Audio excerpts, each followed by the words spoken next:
Colorado head coach Deion Sanders is not changing his mind about the transfer portal, which means he needs to change his mind about his staff around him.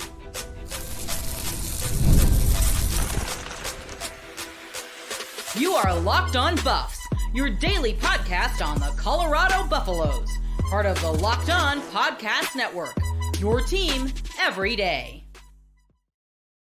Welcome to Locked On Buffs. I'm your host, Kevin Borba. Today's episode is brought to you by FanDuel. Right now, new customers can bet just $5, and if your bet wins, you'll get $300 in bonus bets to use across the app. So download the app today. Also brought to you by the Locked On Podcast Network, part of the #1 sports podcast network out there in the business. So make sure to like, subscribe, and follow so you don't miss out on a moment of the coverage.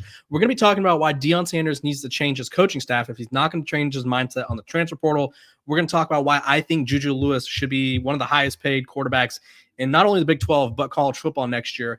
And then we're going to talk about one of Colorado's top recruits and why things are getting a little dicey, it seems. But let's talk about Coach Prime and his transfer portal method. So before Colorado's game against West Virginia, he spoke with Champ Bailey and was talking about, how things were going, why this year didn't work. And he admitted, we didn't hit on the right guys. The portal didn't work out. And it's like, okay, so we have the admission that the portal didn't work out this year. We have Bucky saying that Juju Lewis was in the locker room crying because he was so disappointed they lost, which shows he cares. But there's other guys who don't care. And I think a lot of people have ideas on who does or does not care. And so I think a lot of these issues are pointing towards one thing, which is Colorado's investment in the transfer portal. So in my eyes, I think Colorado could go a little bit heavier in recruiting, bring in a 20 to 25 man class, and also complement it with transfers. Instead, it seems like they're going to be riding with the transfer portal method still. And so I think if you're Deion Sanders and you are that committed to the transfer portal, you need to be committed to putting the right staff around you, right? I got into a lot of people are messaging me on Twitter, the old, or X as some people call it, and are saying there's so many schools out there who have success with the transfer portal, and there's not really as many as you think, right? For every school that is succeeding with the transfer portal, they either A, recruit really well and the transfer portal just fills holes, like Oregon, Ohio State, right? They bring in 11 to 15 guys and they kind of just plug them where they need them. Or there's a program like Indiana, right? And I would say Indiana is the one school in college football that is consistently succeeding while building through the portal. And that is, why is that, you ask? Well, they have a really good head coach who has a phenomenal staff around it, right? Indiana, is a really good program at talent evaluating. They are a really good program at just overall getting the most out of their players, right? They go out and get Alberto Mendoza from Cal, who, I think a lot of people on the West Coast, we all know who he was, but I would say for the most part, he was kind of under the radar, not Alberto, Fernando. Alberto's the brother. Fernando, he's thrown for 2,300 yards, 26 touchdowns, right? 5 picks, 88.1 QBR. Like, he's obviously really good. You just look at who they bring in, and they are really good at finding these guys who are very stout, very solid players, and they convert them into stars, right? And Colorado, if they want to do the transfer portal method, that's what they have to do. They can't just rely on bringing in a bunch of random guys who it's like, okay, he played at X school, so we got to bring him in. Like that, it doesn't work that way, right? We've seen that. We've seen guys come in from bigger schools and not necessarily. But even then, a program like Indiana, I'm looking at their recruiting rankings right now. They brought in a solid recruiting class, the number 49 class in the country, which isn't special by any means. But Colorado's at 78, 79 right now. But they brought in 23 recruits and 23 transfers. Now, the thing that confused me about Coach Prime's statement is, why am I going to bring in, and this is roughly what he said. I have the quote right here. He said, why am I going to bring in 30 freshmen? And I would be a fool to go out there and get 30 freshmen when statistics show me that within 2 years, half those kids are probably gone. And I kind of see what he's saying, because obviously there's a lot of transfer portal movement these days. But you're bringing in transfers, and like this year, you have 38 guys leaving via graduation, or they're seniors, right? Or they're going to graduate, right? So you are going to see a lot of exodus anyway. So what is the difference between building, like, imagine if Coach Prime brought in, say, 25 guys last year with Jordan Seaton, right? Some of them are going to leave, but you're going to have Jordan Seaton, a few core other guys that can help establish this culture. I think the problem with the transfer portal method for Colorado right now, outside of the fact that the coaching staff around Deion Sanders is not good enough to develop or get the best out of these guys, is the fact that they're not doing a good enough job bringing in the right people, right? Kaden Salter, major miss. I think a lot of people would go as far as to say he's not a very good culture fit either. Jaheim Otis, huge miss, right? Those were probably two of Colorado's top paid transfers, and they certainly missed on them this year, right? You were bringing in a lot of these guys, and you're either not doing the homework on them or you're overlooking things. And it's like, okay, well, although we know that he quit on his last team, or although we know he struggled last year, it's like we still think we get the most out of him. And if that's who you think you are, and I don't think Colorado is that right now, but they can be, right? I'm fully confident that Deion Sanders can be that. I think you have to understand that a lot goes into getting the best out of these guys, right? Like I look at Indiana's transfer class. I mean, their best transfer that they got last year was Pons, right?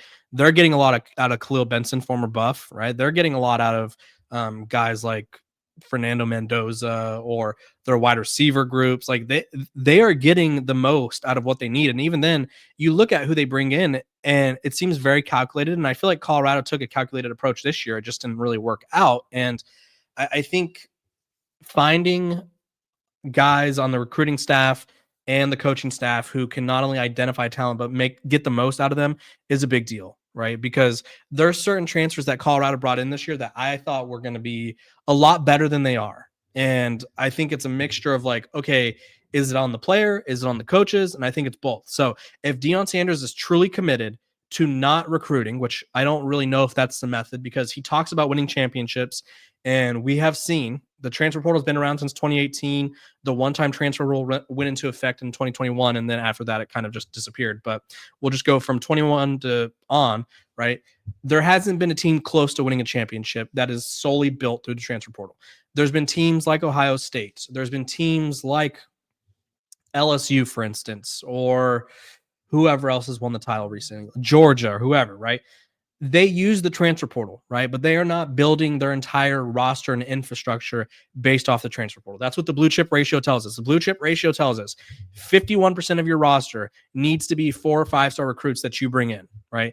The other whatever can be transfers or whatever, but if you're over that threshold, it's going to be hard to get to. I mean, it's going to be hard to find success, right? Because every transfer portal class, like it worked last year and it was great, but you also had Shedeur Sanders and Travis Hunter, right? You had Jimmy Horn, right? Every transfer portal class is going to be hit or miss. And I think with Deion Sanders telling us that he's going to continue to target transfers heavily, I think he's basically saying like Colorado is going to need to accept that one year we may be really good and there's going to be a severe decline the next year, or there's going to be a decline the next year, right? Whereas recruiting, you at least have the opportunity to build up and sustain success because it's like you have guys that are returning and at key positions where you're not replacing pretty much your entire offense, entire defense, right? So we'll see how committed Deion Sanders is to retooling his staff, because I think that's where he's going to find the most success this offseason, being that he's going to use the portal. When we come back, I'm going to talk about Juju Lewis and why I think Colorado needs to go all in to not only keep him around, which I know he's not going to go anywhere, but other programs are going to come knocking, and they need to make him one of the highest paid players in the Big 12, if not college football.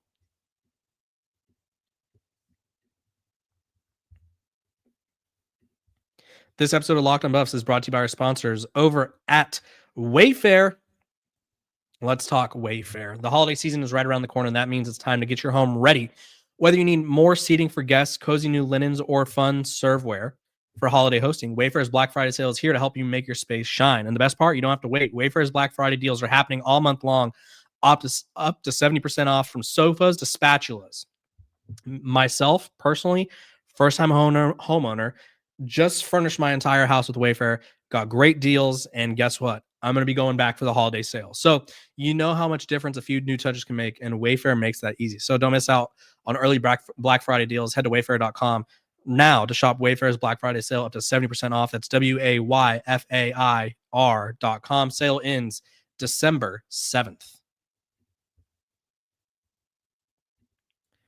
Welcome back to Locked On Buffs. Appreciate you guys for tuning in every single day, making me your first listen of the day. And thank you for making Locked On the #1 sports podcast network in the business. Let's talk Juju Lewis. The dude's a baller. I've only seen Julian Lewis play one full game and 2 drives against Delaware. And I have to say, I think he's the de facto future of this program. Julian Lewis has star potential. He throws maybe one of the best deep balls in the Big 12, if I'm being completely honest. Like his throws to Marion Miller down the sidelines last week were just chef's kiss. No, he's great, honestly. And I think, I mean, a lot of people wanted to hate on the kid because obviously they lose the game. And we're not going to learn much about this Colorado team moving forward, right? There's 2 games left, right? They're not contending for a bowl game. Deion Sanders has already said that people are quitting on the team. Deion Sanders Jr., Bucky, has already said, like, hey, there's dudes who simply do not care, right? But Juju Lewis, is not one of those dudes. Juju Lewis was in the locker room crying after the game against West Virginia because he cares. To me, that shows leadership. To me, that shows he gives a you-know-what about this program. And quite frankly, I don't know if a lot of the players on this team this year do, right?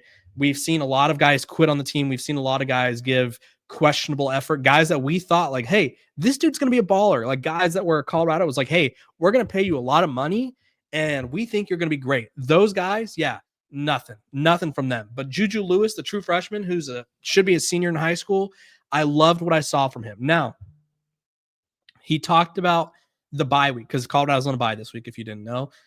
And they were talking about his bye week plans. And he's like, yeah, I'm not going home. I'm going to watch film.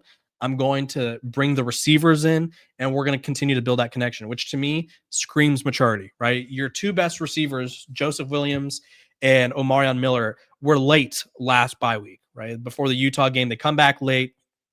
They get benched, and it's like, oh, shoot, like this is a problem, right? And the only person to really hold them accountable was Deion Sanders, obviously suspends them. But I guess he did suspend JoJo for that week, but kind of suspended Omarion for the first half. And it's like, okay, who's going to keep these guys accountable, right? The bye week is a scary thing in college football these days, especially for a team like Colorado, who they're not playing for a bowl game. They're not playing for the playoff spot. They're not playing for anything, right? They're just playing for pride and to sort of show like they haven't given up on the season, which I feel like they have, or at least most of these guys have. And Julian Lewis is like, no, I'm going to be working with my receivers and we're going to be getting ready for the next few games and next year. Like Juju Lewis is already talking about next year. And I love that. Here's the thing though. I think Colorado needs to show Julian Lewis and the rest of the transfers and recruits that like, hey, we invest in you if you invest in us, right? Deion Sanders said that in his interview with Champ Bailey. And I thought it was interesting because he's like, everything is money motivated. So if you're not performing, why should I have to pay you? And I think if you're Julian Lewis, like you should pay him, right? And he wasn't talking about Julian Lewis. He was talking about in general, but Julian Lewis has showed he's going to perform when given the opportunity. And so I think if you're Colorado, you make him one of the highest paid players in college football. You go all in on building the team around him. You go all in, as I fight through the hiccups, you go all in on making him the face of your program because Julian Lewis has been relatively famous or known since he was like in 7th or 8th grade, right? There's a video of him working out with, I think it's CJ Stroud, Derwin James, and a few other NFL guys. And like, they were impressed by him, right? He was turning heads as a recruit where USC, Auburn, Indiana, they all wanted him. They all wanted him bad, right? He was committed to USC for the longest time, but Colorado got him, right? And you waited probably 2 or 3 weeks too long, probably 4 weeks, honestly. I think after that TCU game, I probably would have made a change in hindsight. Like hindsight's 2020. I don't know, but I probably would have gone to Juju Lewis earlier to see if he could sort of re-spark the season and not be like, hey, win our last 3 games so we can make a bowl game. But he's got star potential written all over him. So if I'm Colorado, I'm using whatever money we have available and going all in on him and being like, hey, we want to build around you. We want you to attract top recruits. We want you to attract top transfers because listen, the passion he showed after the game, the touch he showed during the game, he had 3 big throws during the game, like according to PFF. Kaden Salter and Ryan Staub, their previous highs were 2 each, right? So like Juju Lewis is a big play waiting to happen, and I think he really stretches the offense or stretches the defense, makes them have to think, and he's more decisive than Kaden Salter ever was. And this is as a true freshman that's a senior in high school, basically, right? When he sees what he needs to see, he's making that throw. When he needs to scramble and make plays, he's making that play as well. Now, he was sacked, I think it was 6 or 7 times against West Virginia, but you're missing Jordan Seaton, you're missing Larry Johnson, right? You did not get the performance out of Andre Roy that you would have hoped, but Julian Lewis is by far the future of this Colorado program, and I don't think he's going to leave, and he already said he's not going to leave, but you already know programs like USC or whoever else, Florida State, LSU, Florida, assuming they lose some of these guys, because the transfer portal is going to be wild this year. There's only one window, right? So everyone has to decide right now if they're going to transfer. There's not going to be any Nico situations where he's transferring before spring ball. That's no longer, unless the coach is fired, then you get the 30-day window. But that's no longer. So a lot of these guys who it's like, we're going to see who our team hires or we're going to leave, they are being decisive and they are deciding quickly. So Julian Lewis, I mean, he probably should be the highest paid quarterback in the Big 12. He should probably be everybody on Colorado's selling point. He should be Deion Sanders' selling point to his next offense coordinator. Be like, hey, you come here and coach, you're going to work with one of the best young quarterbacks in college football. He's going to be a selling point to the transfer receivers, the transfer offensive lineman, whoever it is, where it's like, hey, you come play here, you're going to be blocking for, you're going to be catching passes from the best young quarterback in the Big 12, right? Julian Lewis is the Shedeur Sanders or Travis Hunter for this program. He is the face of this program, right? I think one of the main reasons that Colorado didn't really have an identity or a strong culture this year is they didn't have a player at a key position step up, right? Jordan Seaton is a leader, but he's not an offense, or he is an offense lineman, excuse me. People don't necessarily, I won't say care about the offense line, but you're not getting cool points for being a left tackle. People want to follow a quarterback. And when your quarterback has a bad attitude, has off the field issues that sort of lead to him being suspended for a game, I mean, guys are going to follow suit. If you have that I don't give a you know what attitude, so other guys. And guess what? That's what gets you to a point where you're 3-7 and your freshman quarterback is being labeled as the only guy that really gives a you know what. So Julian Lewis, the future of Colorado football, they need to pay him as such. Now, let's talk about a guy who he should be throwing the football to next year, but it's getting a little scary. We're going to take a quick break.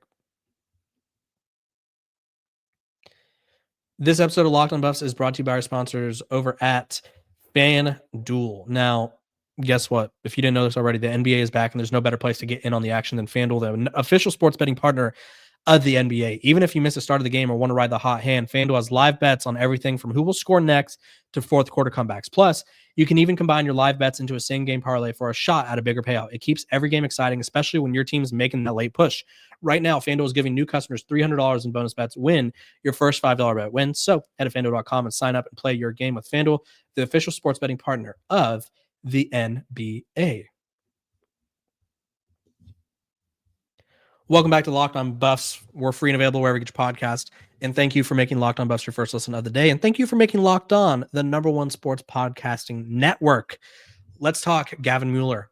He is probably the best remaining, I would say, commit in Colorado's class, or one of the best remaining commits. Him and Preston Ashley, I'm very high on. He is a guy that he was committed to Colorado for a long time. I think Colorado got in on him early. He was a great eval by the program, which feels rare these days. And at first he was like, Colorado offered me first, so I'm riding with them. But now Miami's knocking, Alabama's knocking, North Carolina's knocking. He just took a visit to North Carolina. He's going to go to Miami next weekend again. He was there a couple weeks ago for the Stanford game, and his agent has been telling people, like, hey, he kind of wants to see other schools. So this is what his agent told rivals. He really just started his recruitment. He only played for a year, and he's proven himself to be one of the elite players in the nation. And most of the guys have been going on all these visits and experiencing game days, the fun and the camaraderie with the other recruits. He just didn't get to experience that, and you only get one chance at this high school recruiting process. So, I mean, Gavin's new to football. That's one of the craziest things about him, honestly. It's like he's brand new to football, and he is probably – I think we'll be talking about Gavin Mueller as an NFL guy down the line, honestly. He is just an absolute unit, 6'5", 255 already out of Illinois. He's ranked as a 4-star composite recruit, has nearly 30 offers, has played a little wide receiver, a little tight end, just started playing football. And if you watch his highlights, there was a game the other day, I think he had like 6 touchdowns in the game, right? Gavin Mueller is not going to be an easy guy to keep in this class for Colorado because other programs are going to come knocking.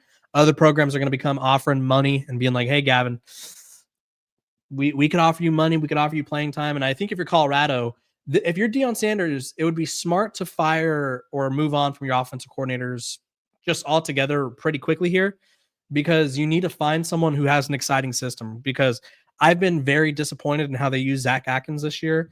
I thought Zach would be a perfect sort of a check down merchant for the Buffs. I thought he would be a very pivotal piece of this offense. And instead, he's a glorified blocker for them. And I think his lone touchdown on the year has come when Ryan Staub ran against Houston, fumbled, and the ball went like right to Zach. Like that should not be Zach Atkins' role.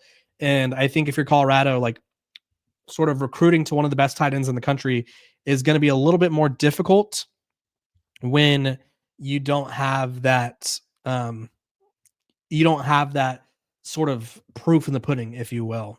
By the way, I forgot to mention earlier, this episode of Locked On Buffs is also brought to you by our sponsors over at Doer. Use my code LOCKEDONDenver in store for 15% off your first order. Go to shopdoer.com/LockedOnDenver. Comfiest pants I've ever worn. They sent me a t-shirt too. It was absolutely chef's kiss, masterful, right? They're down there in Denver. Go check them out. Super comfy clothing. Don't want to miss out on Doer for their pants or their shirts and stuff in general. Great product. They're super stretchy on the pants, and with the holiday season coming up, we all want to eat a little extra, right? We're all going to feel a little bloated. You won't with these pants, I promise. So go check out Doer. But back to Gavin. I mean, the dude just is a freak athlete. He's going to be hard to keep in Colorado's class. I think keeping him would be one of the biggest wins for Colorado, and that's knowing that Deion Sanders is always good for a huge flip or two. But we'll have to wait and see. I feel like Colorado's next couple moves will really determine which guys stick around in the class and which ones don't. So I appreciate you guys for tuning in, making me your first listen of the day. We're free and available wherever you get your podcast. Make sure to like, subscribe, and follow. And I will see you guys tomorrow.